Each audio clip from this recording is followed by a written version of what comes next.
L'histoire commence avec un garçon qui sort furtivement de chez lui. Il ferme la porte avec le plus grand soin et pousse un soupir de soulagement.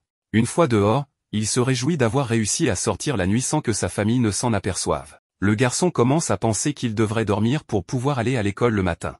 C'est à ce moment-là que nous découvrons que Yamori-ku, notre protagoniste, souffre d'insomnie. Nous sommes transportés dans un flashback montrant où tout a commencé. Yamori a été demandé en mariage. Mais il a rejeté la fille parce qu'il dit lui-même ne pas comprendre comment ces choses de romance fonctionnent. Après avoir rejeté la fille, il a commencé à subir du harcèlement de la part de ses camarades de classe. De retour au présent, Yamori rentre déjà chez lui lorsqu'il envisage de commettre un petit délit. Même s'il est mineur, puisqu'il n'y a personne pour le surveiller, il tente d'acheter une bière. Cela peut sembler anodin pour nous, mais au Japon, la question de la consommation d'alcool par les enfants et les adolescents est prise très au sérieux. C'est à ce moment-là qu'elle apparaît. Ces secondes d'agonie semblaient durer une éternité, jusqu'à ce que la mystérieuse fille révèle qu'elle est venue là pour l'aider. Pour une raison quelconque, elle sait que Yamori souffre d'insomnie et explique que de nombreuses personnes errent la nuit, à la recherche de quelque chose. Et elles ont tout un point commun, elles ne sont pas satisfaites de ce qu'elles font pendant la journée. La fille parle aux étrangers et explique aux protagonistes que la nuit, tout est différent. C'est un moment où vous pouvez être libre et vous libérer de vos inhibitions.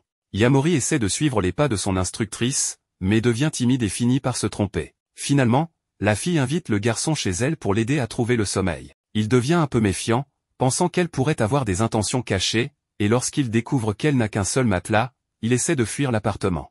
En réalité, c'est un futon, qui est comme une grande couverture douce pouvant être utilisée comme un matelas. La fille le retient et, à force de discuter, elle parvient à le convaincre de rester. Elle lui dit de fermer les yeux et de se détendre. Mais le garçon est très tendu par toute cette situation, alors il a l'idée géniale de faire semblant de dormir pour qu'elle soit satisfaite de l'avoir aidé et, après un certain temps, se réveiller et partir. Mais c'était une terrible erreur. Alors que la fille confirme qu'il dort, elle révèle ses véritables intentions, qui sont pires que ce que le jeune Yamori aurait pu imaginer. La fille est effrayée et, pendant un moment, il semble qu'elle ait découvert que Yamori était éveillé. Mais en réalité, elle est choquée par la délicieuse saveur de son sang. Finalement, Yamori révèle qu'il était éveillé, et la fille essaie d'expliquer qu'il y avait un énorme moustique qu'elle a tué sur son cou.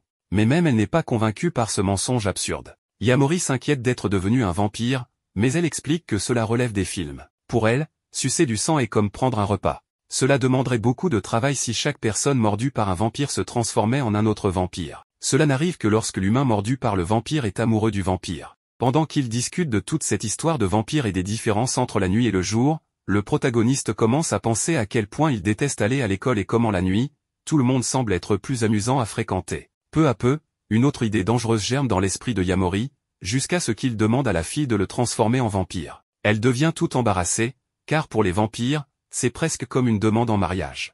Mais Yamori est déterminé et promet de tomber amoureux d'elle. La fille finit par céder, mais dit qu'elle ne fera rien. Elle continuera simplement à se nourrir de lui, et il devra tomber amoureux d'elle par lui-même. Ainsi, elle se présente formellement et nous découvrons enfin que la mystérieuse fille s'appelle Nanakusa Nazuna. Le temps passe et Yamori continue de s'échapper furtivement de chez lui pour profiter de la nuit. Lors de ses sorties, il rencontre de plus en plus souvent Nazuna. Lors d'une de ces rencontres, ils discutent des habitudes des vampires. Nazuna explique que boire du sang n'est pas seulement une question de nutrition. Comme il est possible de créer un autre vampire de cette manière, pour eux, c'est aussi comme copuler. Elle utilise ce mot et Yamori se sent gêné qu'elle parle de cela si soudainement. C'est drôle de voir que Nazuna parle de copulation sans aucune honte, mais devient gêné et même en colère lorsqu'Yamori parle de sentiments comme l'amour et la passion. En outre, il offre son cou pour qu'elle puisse se nourrir, et elle crie en lui ordonnant d'arrêter de montrer cela en public, comme si c'était quelque chose d'indécent. L'histoire avance à une autre nuit. Yamori erre dans la nuit comme d'habitude, mais cette fois quelque chose le dérange. Il ne parvient pas à trouver Nazuna nulle part. En réfléchissant, il réalise qu'ils n'ont en fait jamais convenu d'un lieu ou d'une heure pour se rencontrer chaque nuit. Fatigué de la chercher en ville, il décide de retourner près de chez lui dans l'espoir de la trouver là-bas. Pendant sa recherche, il se rend compte qu'il n'a pas besoin de la voir chaque nuit, car même si elle suce son sang maintenant, comme il n'a pas encore de sentiments pour elle, il ne pourra pas se transformer en vampire. Juste après avoir conclu cette pensée, Nazuna apparaît et le salue nonchalamment. Yamori se montre en colère et lui dit qu'il la cherchait partout. Elle s'excuse et explique qu'elle cherchait un idiot dont elle pourrait sucer le sang. Yamori, qui peut-être n'était pas si en colère, commence maintenant à l'insulter, disant qu'elle est une femme sans vergogne et promiscue. La vampire rétorque en disant qu'il mange aussi bien du riz que du pain. Mais Yamori insiste, rappelant qu'elle a dit que sucer du sang équivaut à copuler. Finalement, ils arrêtent de se disputer, avec Yamori disant qu'il ne veut pas avoir à la chercher chaque nuit. Alors il lui demande de lui donner son numéro. Nazuna a toujours voulu dire quelque chose, et saisit l'occasion pour demander « Tu as un 06 pour qu'on se capte ?» Nazuna lui demande comment elle trouve son expression mais Yamori trouve cela ridicule et ringard. Yamori lui demande à nouveau le numéro mais Nazuna dit qu'elle veut bien lui donner sauf qu'elle n'a pas de téléphone. Yamori est surpris, mais elle se rappelle qu'elle en a un gardé chez elle. Il n'arrive même pas à croire que ce gros pavé noir soit un téléphone portable, mais il accepte que si ça fonctionne, elle doit toujours avoir l'appareil sur elle pour qu'il puisse l'appeler. La vampire refuse immédiatement de sortir de chez elle avec un tel engin. Elle dit qu'elle l'a acheté parce qu'elle trouvait ça cool, mais que des modèles nouveaux sont vite sortis, alors elle a abandonné l'idée de toujours acheter un nouveau modèle. Ignorant ce sujet, elle s'allonge, disant qu'elle est fatiguée d'avoir cherché quelqu'un dont elle pourrait sucer le sang cette nuit-là. Yamori est un peu gêné, mais elle l'invitait à s'allonger quand même. Il se sent nerveux, sans trop savoir pourquoi. Il pense à ce qu'elle a dit plus tôt à propos de chercher d'autres proies dans la rue. La vampire confond la frustration du garçon avec de la timidité et demande si elle peut déjà le mordre. Mais il répond que non. Il dit que si elle en a tellement envie, elle peut aller chercher quelqu'un d'autre pour ça. Dans ses pensées, il ne comprend pas pourquoi il vient de dire cela. Nazuna est surprise, mais s'excuse auprès de lui. Elle dit qu'en réalité, elle le cherchait aussi mais qu'elle était trop gênée pour le dire. Et qu'en plus, il serait difficile de trouver quelqu'un avec un sang aussi délicieux que le sien. Avec ces mots, elle désarme les barrières du garçon, qui lui offre son cou. Il se sent soulagé par la confession de la fille, et parvient bientôt à s'endormir, tandis qu'elle ronfle déjà. Dans la scène suivante, le jeune Yamori court à nouveau dans les rues, cherchant sa vampire préférée. Apparemment, ils ont encore oublié de convenir d'un lieu de rencontre. Nazuna apparaît, et avant que la situation ne dégénère en une autre dispute, Yamori montre la solution à leur problème. Un transmetteur et cette solution et la petite vampire est excitée, trouvant cela génial. Mais Yamori dit que ce n'est pas un jouet, c'est un dispositif sérieux de communication. Bien qu'il l'ait acheté quand il était enfant, justement pour jouer. Elle est surprise par cette histoire, car elle pensait qu'il n'avait pas d'amis. Le garçon, super offensé par cela, dit qu'il n'est pas un idiot quelconque qui ne saurait pas jouer, juste parce qu'il n'a pas d'amis. Il raconte qu'après l'avoir acheté, il réfléchissait à comment jouer avec les transloges. Il a eu l'idée d'en cacher un pour que quelqu'un le trouve et qu'il puisse ainsi communiquer. Le plan a fonctionné, mais quand il a voulu appeler, pour une raison quelconque, il a renoncé. Cela fait longtemps, donc il ne se souvient pas vraiment pourquoi il n'a pas appelé. Mais il a décidé d'attendre que l'autre personne appelle en premier. Après avoir entendu ce qui est probablement l'histoire la plus triste de l'humanité, Nazuna éclate de rire. Mais elle accepte d'utiliser le transloge. Ils se séparent pour tester l'appareil. Le garçon réalise qu'il n'a jamais appuyé sur le bouton de cette montre auparavant, et qu'il n'utilise pas beaucoup son propre téléphone. D'une certaine manière, il est un peu nerveux pour l'occasion. En appuyant sur le bouton, il se rend compte que le son est très fort, il ne dit rien. Et c'est la vampire qui parle en premier. Ennemi repéré, dois-je ouvrir le feu? Terminé. Pas encore, attendez mon signal, terminé. Il rit de cette blague et conviennent qu'il est en effet amusant de jouer avec les transloges. Le garçon dit qu'il ressemble à un couple qui vient de commencer à sortir ensemble. Nazuna est déjà assez embarrassée, quand il ajoute « J'espère tomber amoureux de toi bientôt ». La vampire se lève en pensant que son sang sera particulièrement délicieux ce soir. Ils se promènent ensemble en survolant la ville, jusqu'à arriver à son école, où il ne va plus depuis quelques jours. Il dit qu'il n'avait jamais vu l'école de nuit, et elle répond que la nuit transforme tout. Même l'école qu'il déteste pendant la journée ne semble pas si mal au milieu de la nuit. Soudain, elle se rapproche et mord le protagoniste, qui est étourdi par cette audace. Mais il ne se laisse pas faire et réplique en l'appelant par son prénom, ce qui est considéré comme assez intime au Japon. Normalement, ils utilisent juste le pronom ou appellent la personne par son nom de famille. Elle est choquée. Mais il dit qu'il doit bien l'appeler d'une manière ou d'une autre lorsqu'il utilise le transloge. Avec toute la naturalité du monde, il continue à l'appeler par son prénom, et ajoute qu'avant de tomber amoureux, il devrait d'abord commencer par être ami, formalisant ainsi une demande d'amitié. La scène coupe au garçon rentrant chez lui, se demandant ce qu'il est advenu de l'autre montre jumelle qu'il a achetée quand il était enfant. À ce moment-là, sa montre émet un bip. Comme si ce n'était pas assez surprenant, une fille surgit derrière lui, l'appelant par son nom de famille, et lui demande ce qu'il fait. Un peu en arrière, Nazuna demande si Yamori n'a vraiment pas d'amis. Yamori se demande à partir de quand on considère les gens comme des amis, et Nazuna suppose que c'est quand on les considère comme tels. Yamori avait des amis étant enfant, mais se demande s'il est impoli d'appeler quelqu'un un ami alors qu'ils ne se sont pas vus depuis des années. Yamori pense qu'il a gardé son vieux Tokiwoki parce qu'il voulait communiquer avec quelqu'un.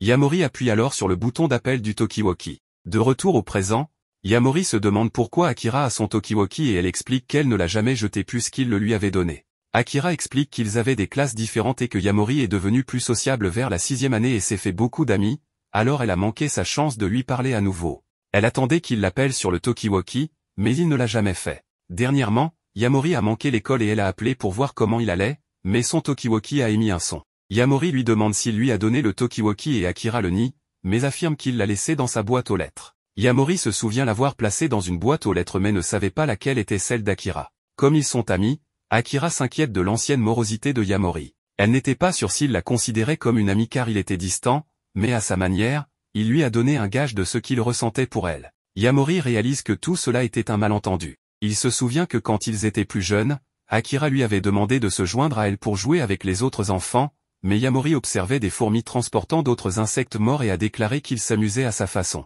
Comme Akira croyait qu'ils étaient amis, elle s'est jointe à lui pour observer les fourmis ensemble. Yamori accepte cela et salue Akira, car cela fait un moment qu'ils n'ont pas parlé. Il remarque qu'elle est en uniforme scolaire et se demande si elle rentre chez elle maintenant, car il est 4 heures du matin, mais Akira explique qu'elle se rend à l'école. Elle a tendance à se lever tôt et aime faire des promenades matinales avant l'école. Embarrassé, Yamori explique qu'il rentre chez lui.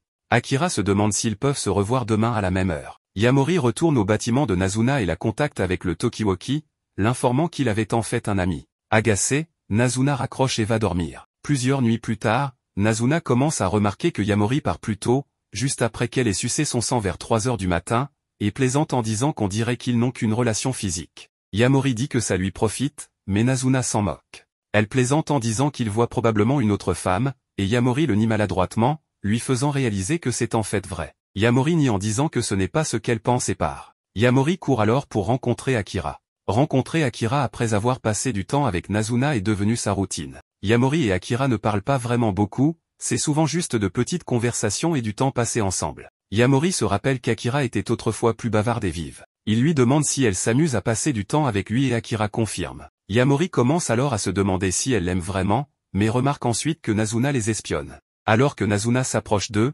Yamori pense qu'elle est en colère. Cependant, Nazuna est heureuse et se demande à quoi il joue dans un endroit pareil. Yamori ne sait pas ce qu'elle veut dire par là. Akira se demande si Yamori la connaît et Nazuna lui dit de ne pas s'inquiéter car leur relation est juste physique, puisqu'ils s'appellent mutuellement connard et salope. Akira pense qu'ils s'aiment bien, mais Nazuna commence à rougir et veut prouver que tout n'est pas lié à la romance. Elle demande à Yamori de se lever, puis le mord au cou et suce son sang, expliquant qu'elle est un vampire. Nazuna emmène Akira et Yamori dans un bar. Nazuna commande une bière, mais comme ils sont mineurs, Akira commande un petit déjeuner et un café. Akira demande à Yamori pourquoi il la laisse lui sucer le sang et si cela est lié à son absence à l'école. Elle avait décidé de ne pas lui poser la question auparavant, mais elle se demande maintenant pourquoi il la sèche.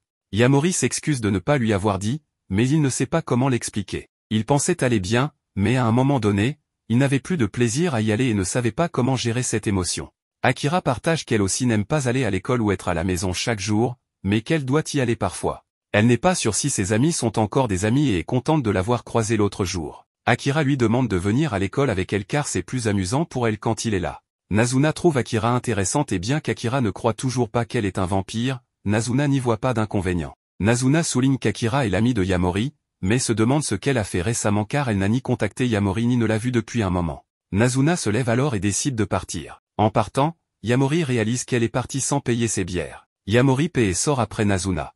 Il se demande si elle est en colère, mais Nazuna le nie. Yamori ne la croit pas et dit qu'il ne peut pas savoir si elle ne lui dit pas. En colère, Nazuna commence à l'insulter et s'envole. Yamori essaie de la suivre, mais la perd de vue. Yamori cherche Nazuna partout, mais ne parvient pas à la trouver. Il finit par trébucher, en se nettoyant, il réalise qu'il a l'émetteur-récepteur. Il appelle Nazuna et s'excuse pour son ami en secret, mais Nazuna dit qu'elle n'est pas en colère à ce sujet. Yamori n'a pas l'habitude des disputes et ne sait pas quoi faire ni pourquoi elle est en colère, mais il souhaite se réconcilier avec elle. Nazuna apparaît devant lui en se demandant si leur relation mérite une réconciliation. Nazuna explique qu'elle n'est pas en colère, mais qu'elle s'est énervée. Elle se demande pourquoi il n'a pas répondu quand Akira lui a demandé de venir à l'école avec elle. Yamori explique qu'il a hésité à répondre parce qu'il ne savait pas comment dire à une amie humaine qu'il ne voulait pas y aller parce qu'il voulait devenir un vampire. Nazuna remarque qu'il a du sang sur lui à cause de sa chute et finit par l'embrasser pour le sucer. Nazuna souligne qu'il a dit amie humaine et se demande s'il a aussi un ami vampire. Nazuna part alors en disant à son ami Yamori qu'ils se retrouveront demain. Alors qu'elle est partie, Yamori affirme que les amis ne s'embrassent généralement pas. Un des élèves de la classe d'Akira s'est privé de sommeil pour pouvoir jouer à des jeux. Le professeur explique qu'ils doivent dormir la nuit pour s'habituer à un horaire de sommeil sain. Après l'école, Akira rentre chez elle. Elle fait ce qu'elle fait habituellement et va se coucher à 20h30. Yamori sort pour la nuit et se demande où pourrait être Nazuna. Il finit par la trouver assez rapidement à un endroit facile, mais décide qu'il ne veut pas encore lui parler. En se promenant, il pense au baiser et réalise que seuls les couples font ça. Il se demande alors s'il est amoureux de Nazuna et s'il a atteint son objectif de devenir un vampire. Nazuna apparaît, agacée, car elle attend à un endroit où il aurait pu facilement la trouver. Yamori l'invitait à le mordre, affirmant qu'il a accompli son objectif et est tombé amoureux d'elle. Nazuna accepte et suce son sang tandis que Yamori s'excite à l'idée que sa vie humaine est maintenant terminée. Une fois qu'elle a fini, il se demande s'il est maintenant un vampire, mais Nazuna le nie. Elle explique qu'il est probablement confus à propos d'hier, mais que le baiser ne signifie pas qu'il est amoureux maintenant, c'est probablement juste de la luxure. Yamori a honte d'avoir été excité par un simple baiser, mais c'était son premier. Il suppose que Nazuna en a eu beaucoup, mais elle affirme que c'était aussi son premier et que les amis s'embrassent entre eux. Dernièrement, Akira n'a pas bien dormi et se réveille avant minuit. Elle s'habille pour l'école et sort. Yamori la voit, mais est surpris de la voir maintenant car il n'est que minuit. Akira lui dit que son professeur leur a dit qu'il devait dormir. Yamori se demande la même chose à propos d'Akira, mais elle affirme qu'elle dort et vient de se réveiller. Réalisant qu'elle prévoit de ne pas dormir et d'aller directement à l'école, Yamori l'invitait à passer du temps avec lui et Nazuna chez cette dernière. Yamori et Nazuna jouent à Street Fighter 03, mais Nazuna bat Yamori. Nazuna propose à Akira d'essayer et si elle la vainc, elle lui donnera un baiser, mais Akira refuse, ne voulant pas de baiser. Elle se demande alors si Nazuna a fait cette même offre à Yamori. Nazuna confirme, mais Yamori le nie. Nazuna acquiesce et déclare qu'ils s'embrassent de toute façon sans condition. Akira dit qu'elle veut être solidaire, mais qu'elle ne peut tout simplement pas le soutenir s'il est avec un monstre obscène. Nazuna révèle que Yamori ne l'aime pas et leur propose de jouer à un autre jeu. Nazuna sort un jeu de simulation de rencontre où 3 filles demandent à Yamori d'aller à l'école ensemble, mais il refuse. Même dans le jeu, il explique qu'il n'aime tout simplement pas les groupes. Une autre fille le bouscule, s'excuse, ne dit pas grand-chose et part. Yamori déclare qu'il l'a aimé. Nazuna commence alors à le taquiner, lui demandant s'il aime les filles silencieuses à forte poitrine, et Yamori commence à rougir. Akira se détend, réalisant que Yamori n'a pas beaucoup changé et ne fait rien de louche la nuit. Nazuna déclare qu'il est presque 4 heures du matin et veut qu'ils aillent dormir pour qu'elle puisse sucer du sang. Akira est choqué d'apprendre qu'ils dorment ensemble, mais Yamori essaie d'expliquer que ce n'est rien d'indécent. Nazuna le corrige en déclarant que cette nuit est un peu spéciale car c'est un garçon et 2 filles ce soir. Les 3 s'allongent sur le futon, mais Akira se sent gêné et souhaite partir, notant qu'elle attendra devant l'école. Nazuna déclare qu'il pleut dehors et qu'elle n'a pas de parapluie. Akira reste, mais est agacé de voir Nazuna sucer le sang de Yamori. Yamori pleure car il lui avait dit de ne pas le faire devant Akira, mais Nazuna voulait pimenter les choses avec un peu de plaisir coupable. Akira demande quel est le but de toute cette histoire de succion de sang. Nazuna explique que c'est une question d'offre et de demande, Yamori a un sang délicieux et il veut qu'elle le suce.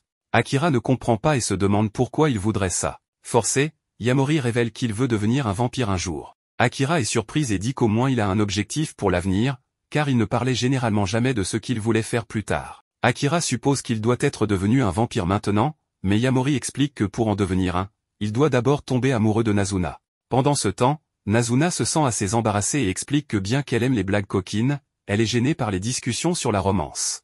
Nazuna leur demande ensuite d'aller dormir et les 3 se couchent. Akira explique qu'elle est seulement là parce qu'il pleut et qu'elle n'a pas sommeil. Nazuna lui dit de simplement se coucher et qu'elle pourrait s'endormir. Yamori s'excuse d'avoir entraîné Akira dans tout cela, mais il veut lui montrer comment il passe ses nuits. Akira se demande s'il s'amuse et Yamori confirme. En le voyant essayer de tenir ses mains sur lui, Akira lui dit que c'est bien de se détendre et de les poser, et qu'il ne devrait pas s'inquiéter si leurs mains se touchent.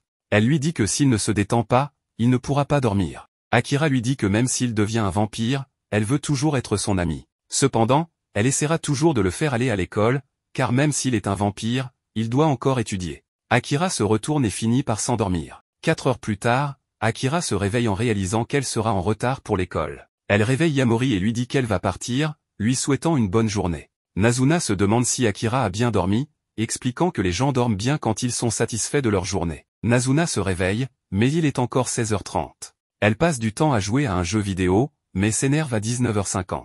Elle attend une livraison, mais comme elle ne vient pas, elle vérifie et voit qu'ils ont tenté de livrer à une heure antérieure, à 19h55, et lui ont laissé un avis de passage.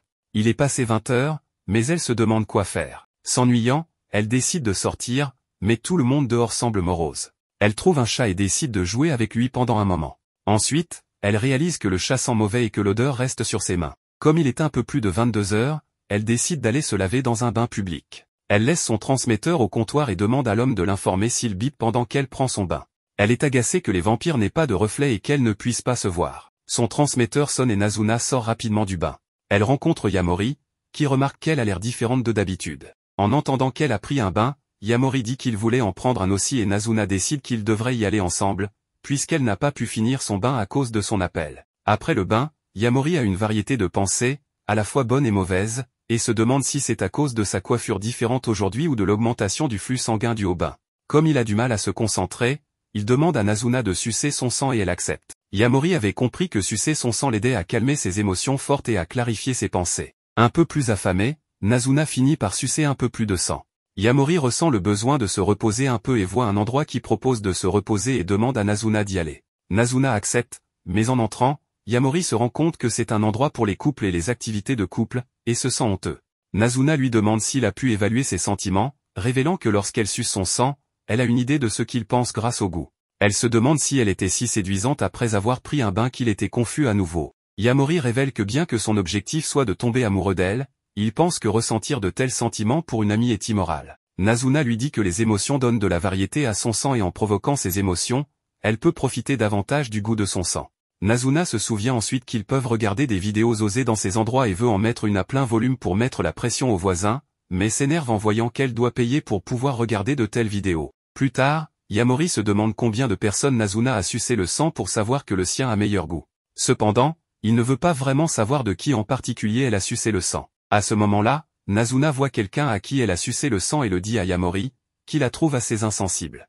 Nazuna réalise qu'il est jaloux et ne veut pas entendre parler de ce qu'elle a eu avant lui. Elle lui dit qu'elle a aussi sucé le sang de femme, mais maintenant uniquement de lui. Yamori se demande si elle avait quelqu'un comme lui avant, à qui elle prenait régulièrement du sang, et Nazuna confirme. Yamori devine alors qu'elle prétendait vendre des services coquins. Nazuna trouve cela offensant et lui montre qu'elle travaillait comme câlineuse professionnelle, ce que Yamori considère toujours comme des services coquins puisqu'elle est également habillée en infirmière. Elle lui dit que c'est son uniforme et lui montre une liste de prix où Yamori commande un cours de massage. En se faisant masser, Yamori se rend compte qu'elle faisait en sorte que les clients se détendent et s'endorment, puis elle leur suçait le sang.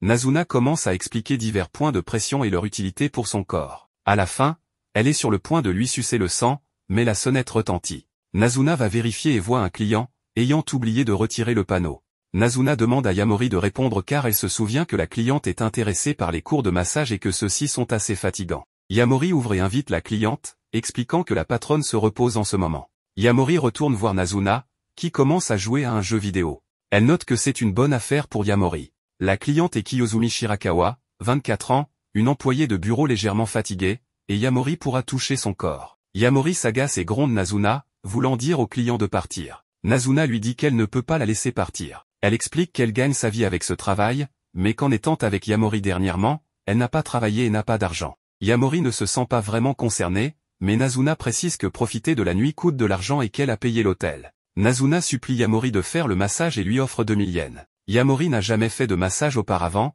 mais Nazuna lui dit de simplement suivre ses instructions. Nazuna lui dit aussi que s'il le fait, elle le récompensera avec un autre baiser. En rentrant chez elle après des verres entre collègues, Kiyozumi Shirakawa remarque que ces événements sont horribles. Elle préfère être chez elle ou même travailler au bureau. Se sentant fatiguée, elle se souvient de l'endroit de Nazuna et à quel point elle l'avait apprécié la dernière fois. Elle décide donc d'y aller voir s'il est encore ouvert. Elle est surprise de voir un jeune garçon l'accueillir. Après avoir attendu un peu, Yamori revient et annonce qu'il fera son massage. Pendant qu'il lui fait un massage, Yamori ne peut s'empêcher de penser aux 2000 yens qu'il va gagner et aussi au baiser en bonus. Kiyozumi lui demande son âge et Yamori révèle qu'il a 14 ans. Cela la surprend, car elle n'avait pas à travailler à cet âge. Apprenant que c'est son premier jour, elle devine qu'il doit avoir des raisons compliquées. Elle lui demande pourquoi il travaille et Yamori révèle que c'est parce qu'il a besoin d'argent et qu'il y a une autre chose qu'il veut faire. Yamori explique qu'il a arrêté d'aller à l'école et, comme il ne pouvait pas dormir, il a commencé à sortir la nuit. Ayant fini par apprécier cette sensation, il voulait continuer à profiter de la nuit. Kiyozumi dit qu'elle comprend ce sentiment. Il y a 10 ans, elle ressentait la même chose, étant sortie la nuit pour acheter quelque chose. Elle a fini par apprécier le silence et a eu l'impression que la nuit était comme un endroit privé pour elle. Elle pouvait même aller au milieu de la rue sans qu'il y ait de voiture. Kiyozumi se demande pourquoi Yamori a arrêté d'aller à l'école et il révèle qu'il s'ennuyait.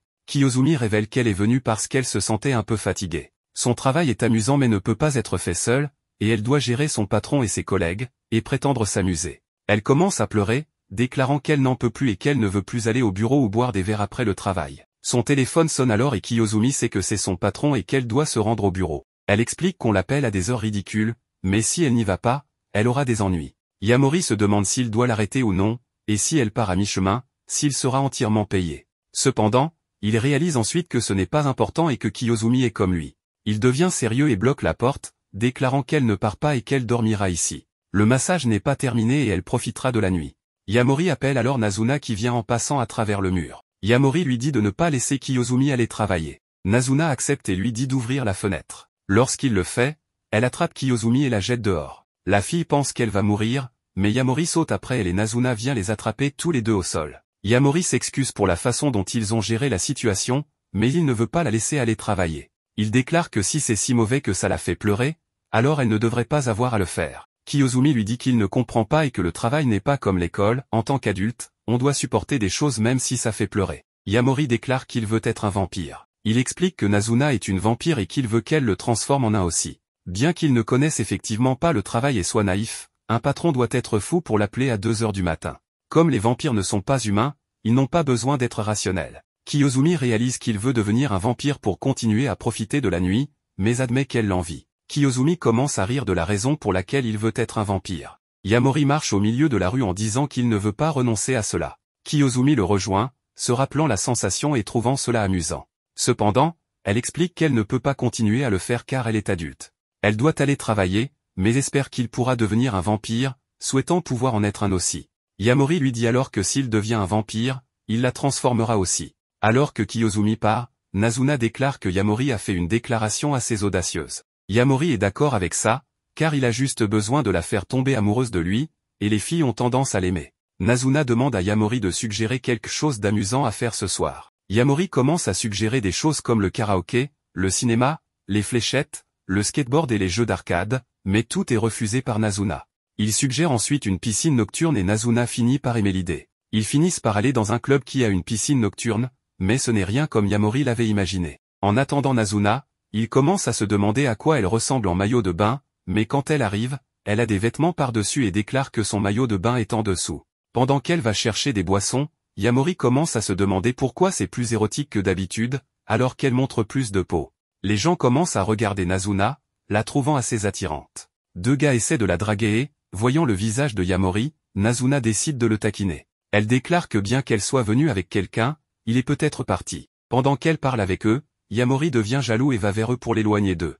Après cela, Yamori déclare qu'il n'aimait pas cette piscine nocturne car elle était pleine de gens. Il n'aimait pas non plus la façon dont les autres essayaient de devenir amis avec elle de manière désinvolte. Nazuna lui demande s'il veut nager, puis l'attrape et s'envole. Elle lui montre une piscine sans personne et Yamori remarque que c'est la piscine de son école. Elle se dirige ensuite vers la piscine et saute dedans avec ses vêtements. Elle s'excuse de l'avoir taquinée, mais Yamori dit que ce n'est pas grave. Nazuna procède ensuite et suce son sang. Yamori se demande ce qu'il a ressenti aujourd'hui et s'il lui demandait, si elle lui dirait. Yamori est dehors plus tôt que d'habitude, et il y a beaucoup de monde dans les rues. Il s'inquiète de tomber sur quelqu'un qu'il connaît et, à ce moment-là, quelqu'un appelle son nom. Il se demande s'il doit fuir, mais se retourne pour voir Kiyozumi, qui a fini le travail un peu plus tôt et veut le remercier pour l'autre jour en lui achetant une boisson gazeuse. Il commence soudainement à pleuvoir et Yamori court se mettre à l'abri de la pluie. Il voit des gens utiliser les zones fumeurs comme abri et un gars draguer une fille, mais celle-ci le repousse. La fille le regarde alors et lui fait signe. Yamori ouvre sa boisson, mais à ce moment-là, la fille apparaît devant lui et lui demande ce qu'il en pense. Elle explique qu'il a dû tout voir et que le gars lui a même offert de l'argent. Yamori devine que cela doit être agaçant pour les femmes, mais la fille nie car elle attendait justement qu'on la drague. Yamori se demande pourquoi, et la fille explique qu'elle s'ennuie et qu'elle s'amuse avec les gars qui la draguent pour passer le temps, mais qu'elle ne joue pas avec n'importe qui et que ce gars n'était pas son type. Yamori pense qu'elle prend des risques en profitant de la nuit et regarde son uniforme scolaire pour voir s'il le reconnaît. Elle le voit et lui demande s'il veut un meilleur aperçu, mais Yamori s'excuse et tente d'expliquer qu'il ne voulait pas fixer. Elle prend sa boisson et s'en va. Yamori la suit, voulant récupérer sa boisson, mais elle l'a déjà bu. Elle explique que récemment, rien ne fonctionne pour elle et rien ne l'excite. Yamori sent qu'elle est comme lui et lui dit que tout ira bien. Elle le serre dans ses bras et le remercie en disant son nom complet, juste avant de le mordre. Nazuna apparaît alors et coupe le bras de la fille, disant qu'il est sa proie. La fille déclare que tout le monde parle de Nazuna car elle passe son temps avec un humain idiot. Elle prend son bras et le rattache. Elle déclare qu'elle doit faire de lui une véritable descendance, mais si elle ne le fait pas, elle doit le tuer. Alors qu'elle se précipite vers Yamori, Nazuna l'affronte en combat. Yamori recule, mais une autre fille est derrière lui et l'arrête. Elle dit à Nazuna qu'elles vont emprunter Yamori et s'envole avec lui. Nazuna frappe la première fille et demande où l'autre a emmené Yamori. L'autre fille emmène Yamori dans un endroit où 3 autres femmes l'attendent. En voyant Yamori, elle commente qu'il est assez jeune. Yamori réalise qu'elles sont toutes des vampires. Elle lui offre de choisir l'une d'elles et celle qu'il nommera le transformera en vampire, afin qu'elle n'ait pas à le tuer puisqu'il devient une menace en sachant plus sur elle. Elle se présente sous le nom de Nico Arata, les autres sont Midori Koakobe, Atsuka Suzushiro et Kabura, celle qu'il a amenée là. Celle qu'il a rencontrée plus tôt est Seri Kikyu, et il peut aussi la choisir. Yamori déclare qu'il veut Nazuna, ce qui les surprend.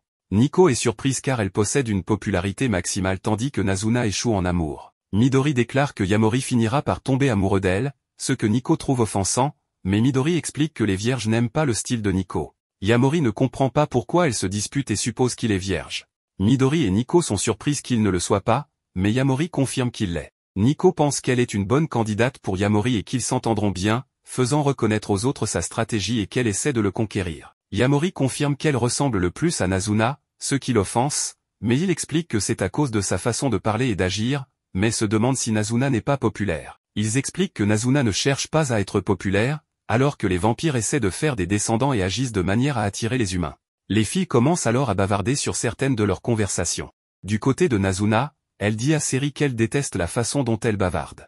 Seri explique que si elle n'a pas l'intention de le transformer en vampire, elle le met juste en danger. Nazuna déclare qu'il a des plans pour faire un descendant, et Seri se demande s'il est sérieux et ne ment pas juste pour s'en sortir. Seri se détend et pense que Yamori n'est qu'une diversion, et dit à Nazuna qu'elles le transformeront ou le tueront. Midori dit à Yamori qu'elle veut en savoir plus sur lui et quel est son type de fille idéale, ce qui fait comprendre aux autres qu'elle utilise sa tactique habituelle. Midori déclare qu'elle aime être proche des gens avec qui elle parle et veut s'asseoir à côté de Yamori, ce qu'il accepte. Midori se demande si Nazuna est le type de Yamori, mais il le nie. Elle se demande alors si elle est son type, mais dit qu'il vaut mieux qu'il ne réponde pas, car si c'est non, elle sera dévastée. Les autres pensent immédiatement qu'il dira oui, mais Yamori déclare que s'il doit choisir, il dira non. Yamori explique qu'il ne comprend pas vraiment ce qu'aimer quelqu'un signifie. Midori n'est pas spécifiquement un non, mais il ne comprend tout simplement pas ce qu'est un oui. Atsuka lui rappelle que s'il ne choisit pas l'une d'elles, elles le tueront.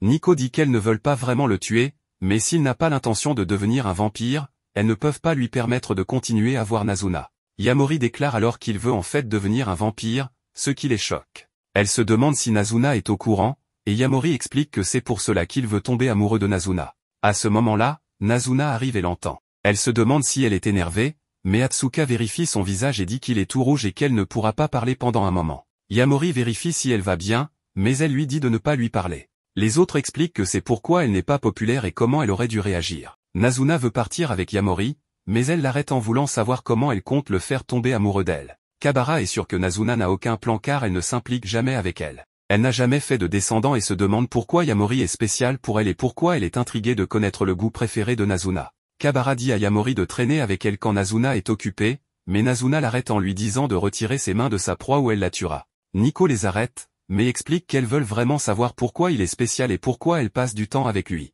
Yamori déclare que Nazuna a trouvé son sang délicieux et qu'il a décidé de devenir un vampire. Ils ont un accord, elle suce son sang et le transforme en vampire. Midori explique qu'elles ne peuvent toujours pas faire confiance à Nazuna, car elle pourrait mentir et n'avoir aucune intention de faire des descendants. Yamori déclare qu'elle lui a dit que s'il voulait tomber amoureux, il pouvait le faire. Nico rit et dit que c'est suffisant.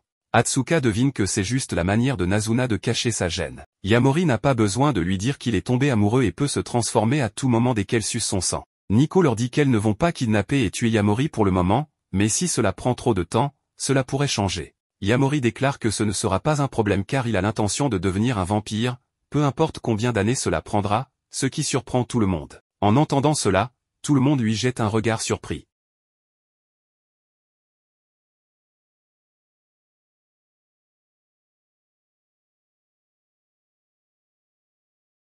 Yamori se demande alors ce qui se passe et Nico lui dit qu'il y a une limite de temps, à partir de la première fois où on vous suce le sang, vous avez 1 an pour vous transformer en vampire, sinon vous ne vous transformerez jamais. Yamori se tourne, choqué, vers Nazuna qui déclare nonchalamment qu'elle l'avait oublié. Après un moment, Nazuna dit qu'ils vont partir, mais en voyant les filles s'amuser, elle se tourne vers Yamori et lui rappelle qu'il n'a toujours pas reçu la récompense pour le massage de l'autre jour. Elle l'embrasse, surprenant tout le monde. En partant, Yamori déclare que Nazuna est assez inhabituel, même pour un vampire, mais il est heureux de l'avoir rencontré. Yamori partage l'information sur la limite de temps avec Akira, qui trouve cela mauvais. Yamori est d'accord, disant qu'on passe généralement des années à construire son avenir, mais qu'un an est trop court. Cependant, Akira explique qu'elle ne parlait pas de ça, mais que puisqu'un humain connaît tant de choses sur les habitudes des vampires, il est une menace et ils vont le tuer. Yamori dit que c'est bon, qu'ils l'ont laissé partir, mais Akira explique que s'il ne se transforme pas en un an, il restera humain et sera une menace.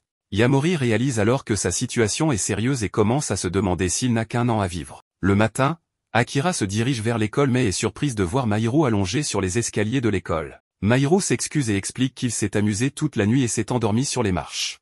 Akira dit qu'il est un bon élève et se demande pourquoi il était dehors toute la nuit. Mahiru dit qu'il aime une personne, mais apparemment cette personne ne peut passer du temps avec lui que la nuit. Akira devine que c'est une femme plus âgée, en espérant que ce n'est pas un vampire, mais Mahiru se demande ce qu'elle voulait dire. Mahiru se demande si Yamori ne vient pas à l'école ces derniers temps et Akira confirme. Mahiru espère que tous les trois pourront passer du temps ensemble comme avant. Akira se demande quand ils ont passé du temps ensemble, ce qui surprend Mahiru car il semble que lui seul pensait qu'ils étaient amis. Akira dit qu'il a beaucoup d'amis et qu'elle peut à peine se souvenir des moments où ils n'étaient que tous les trois. Avant d'aller en classe, Mahiru dit qu'il essaiera de parler à Yamori, mais s'il n'y arrive pas, Akira devrait lui dire que Mahiru s'inquiétait pour lui. Akira se souvient du moment où elle et Yamori observaient les fourmis et Mahiru les avait rejoints, se demandant si c'était intéressant.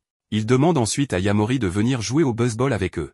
Yamori dit qu'il ne connaît pas les règles, mais Mahiru dit qu'il les lui apprendra. La nuit, Yamori rencontre Seri mais agit comme si ce n'était pas lui et tente de s'enfuir. Seri l'arrête, disant qu'elle a entendu dire qu'il avait du sang délicieux et se demande quel goût il a. Les deux discutent et Yamori explique qu'il ne sait pas quoi faire ni comment exactement tomber amoureux. Voyant un innocent collégien demander ce qu'est l'amour, Seri s'excite et se retient à peine. Elle se qualifie de maître de l'amour et dit qu'elle connaît un moyen infaillible pour rapprocher un garçon et une fille. Après cela, Yamori va chez Nazuna et l'inviter à un rendez-vous, mais elle refuse et retourne à l'intérieur pour jouer aux jeux vidéo.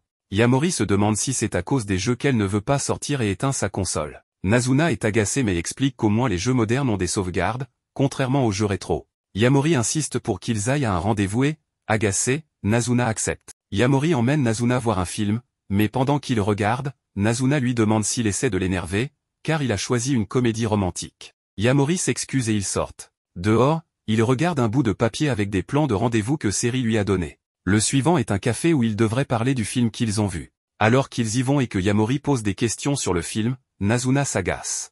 Nazuna se demande alors si quelqu'un lui a mis ses idées en tête et qui exactement. Yamori se souvient que Seri lui a dit de ne pas révéler que c'était elle qui lui avait donné ses idées, car Nazuna la déteste. Nazuna voit alors le bout de papier et le prend à Yamori, réalisant que c'est Seri. En lisant la liste d'idées, elle la trouve nulle et décide de rentrer chez elle. Après avoir joué pendant un moment, Nazuna a faim. Elle voit la liste et va chez Yamori, lui demandant s'il veut faire la dernière partie de sa liste, un repas avec vue sur les lumières de la nuit. Elle prend Yamori et survole la ville, se demandant ce qu'est un rendez-vous et si c'est ce qu'ils ont toujours fait. Nazuna veut qu'ils fassent ce qu'ils font toujours, car elle trouve ça amusant.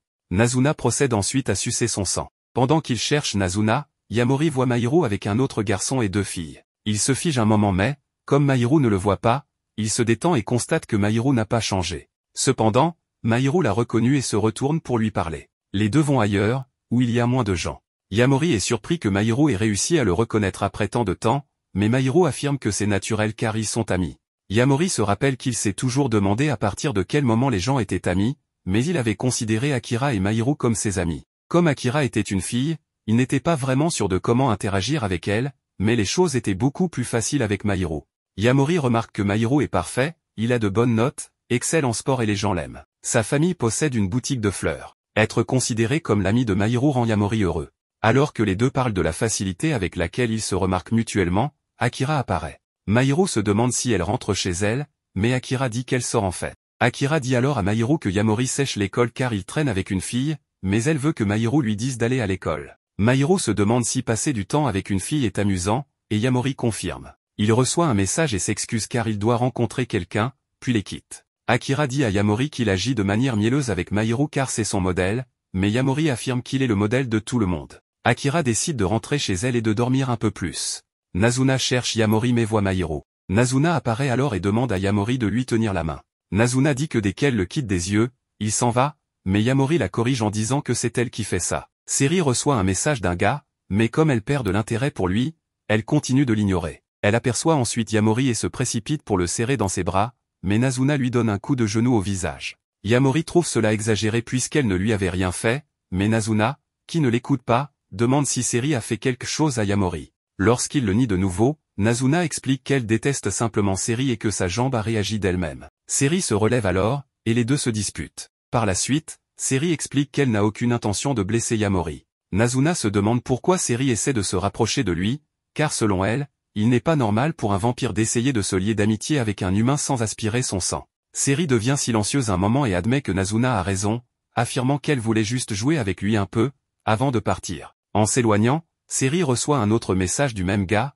mais elle commence à s'énerver. Yamori court alors vers elle et lui demande si tout va bien et si elle veut parler de quelque chose, puisqu'elle a mentionné récemment que les choses ne sont plus aussi amusantes. Seri affirme qu'elle a menti, mais Yamori n'en est pas convaincu, pensant qu'elle ne mentait pas vraiment, et suppose que les vampires peuvent aussi avoir des problèmes. Seri l'invitait alors à faire du karaoké, et Yamori accepte. Au karaoké, Seri explique qu'elle est très populaire, mais que c'est pénible de devoir gérer tous ces gars. Yamori pense qu'il la comprend, car lui aussi est agacé par les gens qui pensent que la romance est l'essence de la vie. Seri suppose que c'est pour cela qu'il est avec Nazuna, mais elle précise qu'elle peut toujours tuer les gars si les choses deviennent compliquées. Puisque déjà sur place, Seri propose qu'il chante. Cependant, elle se met en colère parce qu'il se contente de chercher des chansons sans essayer de la rejoindre ou de faire autre chose.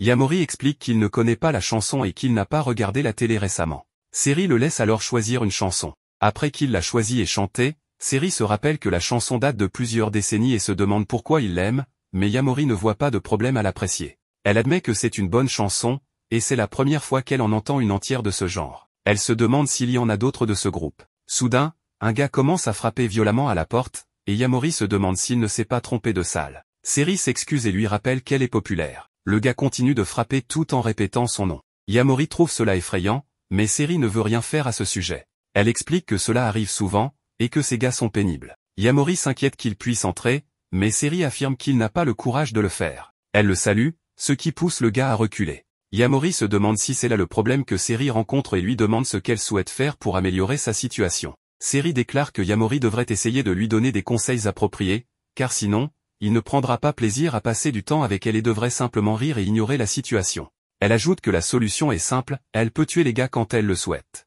Yamori trouve cela arrogant, mais Seri rétorque que ce sont les humains qui sont arrogants, car ils ne se soucient pas des morts mais sont contre le fait de tuer. Yamori précise qu'il ne voulait pas dire cela, et qu'il y a des moments où il faut tuer, mais avec ce gars-là, elle peut résoudre le problème en discutant. Le gars entre alors dans la pièce, se demandant s'il se dispute à cause de lui. En voyant ses yeux, Yamori réalise qu'il est inutile de tenter de raisonner avec lui. Seri déclare que c'est une perte de temps et qu'il est plus facile de le tuer rapidement. Elle se jette sur lui, mais Yamori intervient et sort le gars de la pièce. Seri lui dit que s'il se met en travers de son chemin, elle le tuera aussi, mais Yamori demande au gars de s'enfuir. Les deux réussissent à s'échapper, et le gars demande à Yamori ce qu'il représente pour Seri. Yamori répond qu'il n'est rien pour elle et lui pose la même question.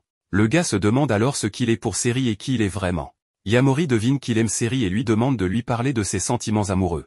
Le gars se rappelle comment il a rencontré Seri un jour où il a trébuché et perdu ses lunettes, mais Seri était là pour les lui rendre. Elle l'a invité à prendre un verre, et là, il lui a parlé de l'expression l'amour est aveugle, expliquant que lorsqu'on est amoureux, le cerveau libère plus de dopamine, ce qui est similaire à la prise de certaines drogues. Le gars suppose que Seri lui a parlé ce jour-là parce qu'il était ivre et avait trébuché, et qu'elle a eu pitié de lui. Il était d'accord avec cela et appréciait qu'elle flirte parfois avec lui pour lui remonter le moral. Il sait qu'il n'est ni son petit ami ni son ami le plus proche, mais il veut la voir. Cependant, les moments où il ne la voyait pas semblaient longs, et il a commencé à se demander avec qui elle passait du temps et pourquoi elle se plaignait de lui. Il a alors commencé à lui envoyer des messages. Yamori lui explique que Seri s'est effectivement plainte, mais pas de lui en particulier. Il a probablement senti, à travers leurs interactions limitées, qu'elle ne pense pas beaucoup de bien de lui. Seri arrive alors et déclare qu'il est temps de le tuer, expliquant qu'elle est un vampire. Yamori refuse de la laisser faire, et tandis que Seri se précipite sur eux, Nazuna intervient pour l'arrêter,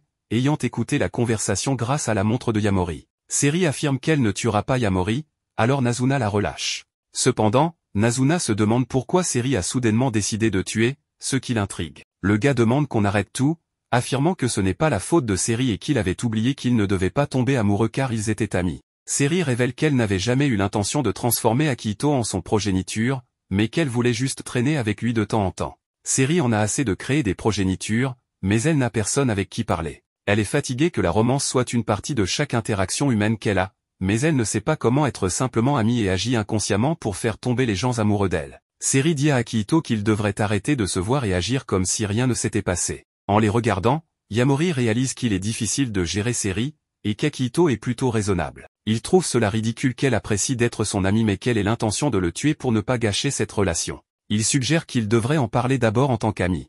Seri explique à Akihito qu'elle est un vampire et que la relation entre Nazuna et Yamori est une exception, car ce genre de relation ne fonctionne généralement pas. Bien qu'elle dise qu'ils ne se verront plus, elle commence à pleurer et déclare qu'elle ne veut pas arrêter d'être son amie, car c'est amusant. Akihito répond qu'il a aussi passé de bons moments, mais qu'il est tombé amoureux. Il veut rester avec elle et lui demande si elle fera de lui sa progéniture. Elle lui demande s'il en est certain, et il confirme. En les regardant, Yamori trouve cela injuste, car lui aussi aimerait cela. Nazuna devine qu'il a trouvé cela injuste et lui dit qu'ils peuvent y aller doucement. Pour l'instant, elle veut juste sucer son sang. Seri invite alors tout le monde à faire du karaoké pour célébrer son nouveau progéniture. Midori travaille dans un med-café, mais reçoit un message d'une collègue lui disant qu'elle ne pourra pas venir travailler ce soir. Ne sachant pas quoi faire, Midori hésite à appeler ses amis vampires, craignant que cela ne se transforme en un concours de popularité. Elle aperçoit alors Nazuna et Yamori, et s'enthousiasme en pensant que Nazuna est parfaite pour l'aider, puisqu'elle n'est pas populaire auprès des garçons. Nazuna accepte de faire un shift au med-café et enfile une tenue de med, mais se demande ce que Yamori fera pendant ce temps. Midori suggère alors que Yamori pourrait commander quelque chose, et elle se propose de payer pour lui. Surprise qu'il refuse son offre, elle décide de lui montrer à quel point elle peut être mignonne. Midori décide qu'il devrait s'entraîner, et demande à Nazuna de dire ce qu'elle lui a appris, tandis que Yamori joue le rôle d'un client. Quand Yamori entre en tant que client, Midori l'accueille en l'appelant maître, puis laisse Nazuna se présenter. Cependant, Nazuna oublie ses répliques et se contente de le saluer, ce qui agace Midori, qui brise son rôle de maid un instant devant les autres clients. Midori demande alors à Nazuna de ne pas gâcher les choses, lui rappelant qu'elle est payée pour ça. En entendant qu'elle sera payée, Nazuna décide de faire un effort, mais elle reste maladroite. Midori s'occupe d'un autre client, lui servant du café tout en adoptant une attitude mignonne, ce qui le fait complimenter à la fois son service et le café. Pendant ce temps, une autre maid apporte la commande de Yamori et, réalisant qu'il est nouveau, se présente sous le nom d'Alissa. Yamori explique qu'il est là à cause de Midori Kwakobe, mais Alissa le fait taire rapidement, disant qu'elle n'est connue là-bas que sous le nom de Midori. Alissa se demande si Yamori est là à cause de Midori, mais Yamori le nie. Alissa explique que Midori est devenue la maid numéro 1 dès son arrivée, alors qu'avant cela, c'était elle qui occupait cette position. Cependant, elle précise que ce sujet ne devrait pas être abordé. Après le travail, Midori souhaite prendre une photo de Nazuna et la poster sur leur compte social. Cependant, elle remarque que quelqu'un a publié des photos prises sous des angles révélant les sous-vêtements des maids. Yamori examine les photos de près, ce qui pousse Midori et Nazuna à le traiter de pervers. Yamori précise qu'aucune des photos ne montre Midori, ce qui la surprend. Yamori se corrige ensuite en disant que toutes les photos montrent Alissa, ce qui amène Midori à penser que certains clients aiment Alissa. Midori est toujours étonné que Yamori ait pu reconnaître Alissa uniquement à partir de la partie inférieure de son corps, mais Yamori explique qu'elle porte son uniforme différemment et que sur certaines photos, on voit son visage. Midori veut attraper le coupable et demande à Yamori s'il peut l'aider, ce qu'il accepte. Le lendemain, au med-café, Yamori regarde à nouveau les photos et en voit une où Alissa est en train de se changer. Alissa arrive à ce moment-là et, en voyant Yamori, lui dit que c'est embarrassant qu'il la regarde comme ça. Cela surprend Yamori, qui s'excuse. Il se demande ensuite comment quelqu'un pourrait prendre une photo pendant qu'elle se change, puis remarque la fenêtre qui donne sur un balcon. Alissa mentionne alors qu'elle doit se changer pour le travail, et Yamori s'excuse rapidement et quitte la pièce. Dehors, Yamori remarque une porte qui mène au balcon, mais elle est verrouillée. Comme Nazuna est en pause, il sort avec elle et ne voit rien qui permettrait à quelqu'un de grimper jusqu'au balcon. Il demande alors à Nazuna si elle peut l'aider à monter sur le balcon, et elle le soulève d'un bond pour qu'il puisse inspecter l'endroit. Yamori conclut que, puisque la porte est verrouillée, il faut des capacités physiques comme celles de Nazuna pour accéder au balcon. Alissa ouvre alors la fenêtre et est surprise de les voir, mais Nazuna explique qu'il cherche le coupable et lui dit de rentrer pour se changer pour le travail. Quand Alissa quitte la pièce, Yamori prend des photos de l'endroit et déclare que l'angle est proche, mais qu'il manque encore quelque chose. Nazuna suggère alors qu'elle entre dans la pièce pour qu'il prenne une photo d'elle. Yamori prend plusieurs photos, mais ne les trouve pas satisfaisants. Il explique que bien paraître en photo dépend souvent de l'habitude de prendre des selfies et de savoir comment présenter son visage. En prenant un selfie, Yamori commence à réfléchir et devine quelque chose. Il demande ensuite à Nazuna de rassembler tout le monde après le travail, convaincu que le coupable reviendra sur la scène du crime. Midori entre dans la pièce, excité à l'idée que Yamori ait découvert qui est le responsable, mais avec chaque mot, Yamori devient de moins en moins sûr de lui. En entendant des pas, il demande à Midori de se cacher, et Nazuna suit les instructions qu'il lui avait données plus tôt.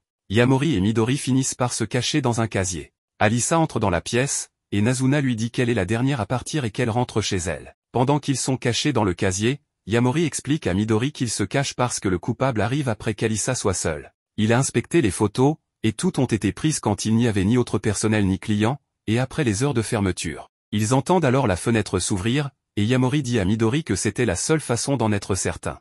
Il ouvre ensuite le casier et voit Alisa en train de préparer un selfie. Yamori s'excuse, mais demande à Alisa pourquoi elle prend des photos d'elle-même. Midori demande à Yamori comment il a deviné, et il explique que les photos étaient trop bien cadrées. Si quelqu'un cherchait juste à prendre des photos compromettantes, il ne se soucierait que de les capturer, mais ces photos semblaient trop soignées. De plus, un élément crucial manquait, la plupart des photos de voyeurs incluent des images sous les jupes, mais celle-ci n'en avait aucune, ce qui l'a amené à se demander si c'était intentionnel. Yamori demande à nouveau pourquoi, et Midori est surprise qu'il n'ait pas compris cette partie plus tôt. Alisa était numéro 1, mais maintenant elle est numéro 2, et cela doit la frustrer. Elle a fabriqué un faux voyeur pour prouver qu'elle est toujours populaire et satisfaire son besoin de reconnaissance. Alisa déclare qu'elle va démissionner, mais pendant qu'elle parle, Midori lui dit que tout va bien et que ce qu'elle fait n'est pas si mauvais ni si étrange. Après tout, de nombreuses personnes travaillant au Med Café, y compris Midori, essaient en quelque sorte de satisfaire leur propre désir de reconnaissance.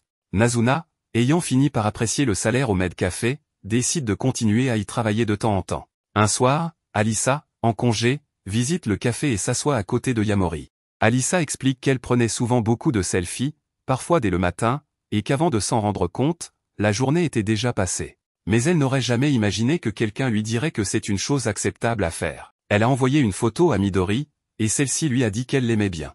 Alisa demande alors à Yamori s'ils pourraient prendre une photo ensemble. Nazuna a gagné un peu d'argent en travaillant comme femme de ménage et a décidé de s'acheter des choses. En prenant plaisir à dépenser son argent, elle décide d'améliorer la qualité de son service de câlin pour le rendre plus rentable. Elle envoie ensuite le protagoniste chercher de nouveaux clients. Le protagoniste se met donc à chercher des personnes qui semblent très fatiguées. Il aperçoit une femme en train de fumer sur un pont, qui a l'air épuisée. Il lui fait remarquer qu'elle semble très fatiguée et lui demande si elle veut discuter un peu, ce à quoi elle accepte. Ils se rendent dans un café, et le protagoniste lui explique qu'il ne cherchait pas à la draguer, ce qui la déçoit un peu, car elle s'était sentie excitée à l'idée qu'un jeune garçon soit intéressé par elle, étant donné qu'elle se sentait assez seule récemment. Le protagoniste lui explique qu'il cherche des clients pour un service de câlin et qu'il recherche des personnes en manque de sommeil, mais précise que c'est la propriétaire de l'entreprise qui s'occupe des câlins. En entendant qu'il travaille à temps partiel, elle cite la loi sur le travail, précisant qu'une personne de moins de 18 ans ne peut pas travailler après les heures de travail, et dit qu'elle pourrait le dénoncer. Le protagoniste panique un instant, mais elle lui dit qu'elle plaisantait. Elle lui conseille d'être plus prudent quant aux personnes qu'il aborde, ajoutant qu'elle n'aime pas les câlins mais préfère dormir seule. Le protagoniste mentionne qu'il propose également des massages, ce qui l'intéresse, car elle travaille toute la journée. Le protagoniste lui demande sur quoi elle travaille, et elle lui donne une carte de visite où il voit son nom, Anko Ugizu, détective privé, ce qui l'excite. Anko lui demande s'il est souvent dehors à cette heure-ci, et le protagoniste confirme. Elle lui demande ensuite s'il connaît Akihito Akiyama, mais le protagoniste ne reconnaît pas le nom. Anko lui montre alors une photo et précise que ses amis l'appellent Aki. Le protagoniste le reconnaît, mais devient nerveux et prétend qu'il ne le connaît pas. Anko remarque sa nervosité et le tire vers elle en lui demandant s'il ne le connaît vraiment pas. Elle prend son pouet, en entendant son battement de cœur, elle le relâche. Elle laisse de l'argent supplémentaire pour les boissons et lui dit que la monnaie est pour lui.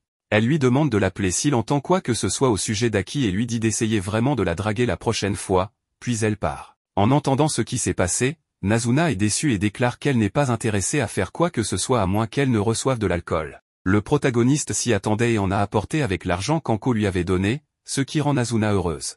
Mairo appelle le protagoniste et Akira, les emmenant à l'école la nuit, affirmant qu'il veut qu'ils s'amusent ensemble. En sautant la clôture, Mairo explique qu'avec le protagoniste qui a cessé de venir à l'école, ils auraient pu ne jamais se rencontrer à nouveau, mais par chance, ils peuvent se voir la nuit et il veut créer de vrais souvenirs amusants entre trois. En entrant à l'école, Mairo mentionne la légende urbaine des 7 mystères de l'école, le plus célèbre étant celui de Hanako, qui hante les toilettes, et il veut qu'ils aillent vérifier ces mystères. Il fait entrer Akira dans les toilettes et invoque Hanako, et lorsque celle-ci répond avec une voix de fille, cela effraie Akira, mais elle le frappe en retour. Les trois continuent ensuite à vérifier les autres mystères, s'amusent et prennent des photos tout en le faisant. Une fois qu'ils ont terminé, Mairo mentionne qu'il y a un autre mystère concernant un professeur qui a disparu dans cette école il y a 10 ans, et on dit que le professeur apparaît la nuit à l'école, mais Akira et le protagoniste ne trouvent pas l'histoire effrayante. Il les convainc quand même d'aller vérifier, puisque de toute façon, ils sont déjà à l'école. En vérifiant la salle de classe supposée, il trouve une personne debout au milieu de celle-ci. Le professeur se demande pourquoi ils sont là la nuit, car c'est dangereux. Il déclare qu'il se retenait, et qu'aujourd'hui était son dernier jour, mais que c'est leur faute s'ils sont venus. Le professeur saute alors sur Akira en déclarant qu'il préfère les femmes. Mahiru essaie de le tirer loin d'Akira pendant que le protagoniste reste immobile, se demandant pourquoi un vampire se trouve ici. Il attrape ensuite une chaise et frappe le professeur pour l'éloigner d'Akira. Le protagoniste sent que quelque chose est différent et devine qu'il s'agit d'un vampire, mais il le trouve négligé et en détresse. Le professeur leur dit de s'enfuir avant qu'ils ne perdent le contrôle. Anko arrive alors, déclarant qu'elle suivait une autre piste mais qu'elle a tout de même trouvé le jackpot.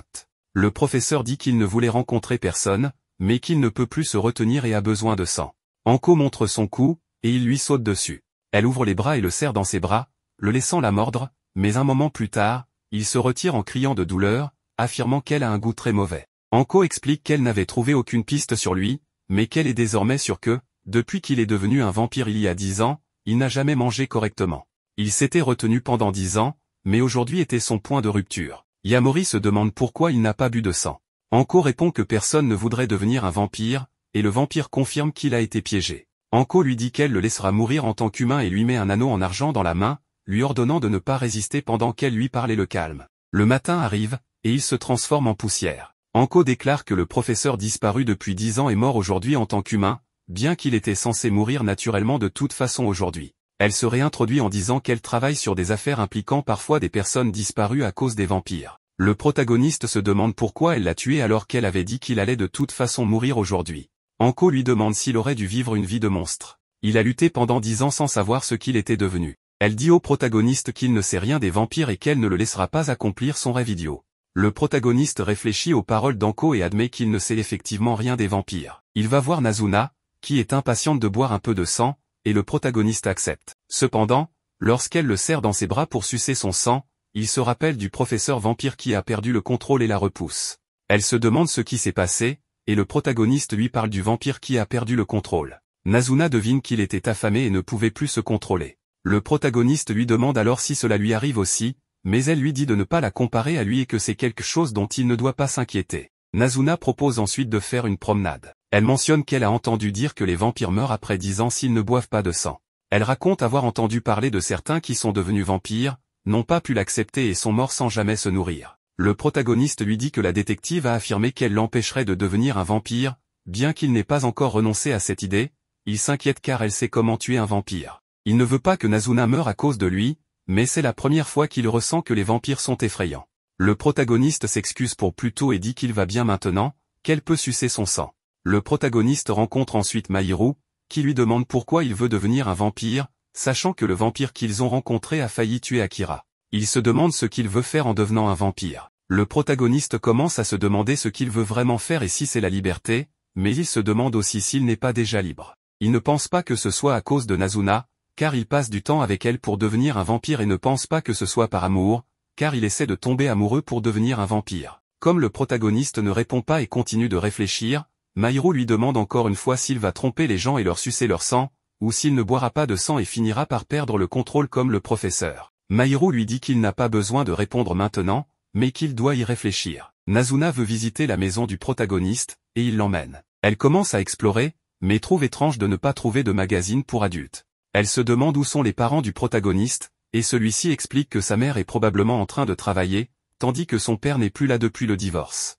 Nazuna se demande si le protagoniste a reconsidéré sa décision et s'il est incertain en ce moment. Le protagoniste révèle que Mahiru lui a demandé pourquoi il voulait devenir un vampire, et après y avoir réfléchi, il déclare que c'est parce qu'il aime la nuit. Cependant, il a récemment découvert que ce n'est pas toujours amusant. Il est d'accord avec cela, mais pas si cela devait blesser ses amis. Il s'amuse déjà et Nazuna est impatiente de faire de lui son descendant, donc il ira bien même s'il ne devient pas un vampire. Nazuna lui demande pourquoi il pense que la nuit est amusante pour lui, et le protagoniste répond que c'est à cause de la liberté. Nazuna est d'accord, mais si on va plus loin, c'est parce que c'est une vie hors du commun. Elle se demande s'il ressent toujours la même exaltation chaque nuit que lors de la première nuit où il est sorti, car sa vie nocturne est devenue une vie ordinaire. Nazuna dit que tout ce qui est hors du commun ne dure jamais longtemps, et que devenir un vampire est ennuyeux.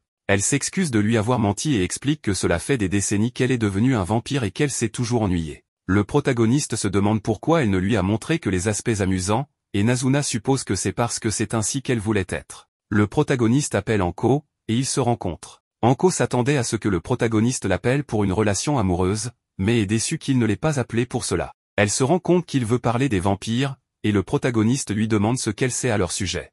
Anko révèle alors qu'elle connaît son nom complet, qu'il vit avec sa mère, qu'il est bon à l'école, quels sont ses hobbies, qu'il n'a aucune expérience amoureuse mais aime les filles avec une grosse poitrine, qu'il n'a pas de magazines érotiques mais sauvegarde parfois des images sur son téléphone. Le protagoniste est choqué par le nombre de détails qu'elle connaît, mais Anko révèle qu'elle plaisantait et qu'elle ne faisait que spéculer. Le protagoniste lui demande pourquoi elle est contre le fait qu'il devienne un vampire, et elle lui explique que, du point de vue humain, les vampires sont mauvais. Bien que les humains puissent causer du malheur à d'autres humains, elle ne peut pas permettre à des non-humains de causer un malheur qui ne devrait pas exister. Anko lui demande s'il peut vraiment affirmer qu'il se portera bien en buvant du sang humain ou s'il ne boira jamais de sang et vivra dans la douleur pendant 10 ans. De plus, étant donné qu'il n'est toujours pas tombé amoureux malgré de nombreux contacts, Anko doute qu'il devienne un jour un vampire. Anko lui demande s'il envisage qu'il pourrait manquer de désir romantique, et si c'est le cas, elle n'a pas besoin de s'inquiéter de l'arrêter. Cependant, cela devient un problème car il connaît l'existence des vampires, et même le vampire qu'il a invité,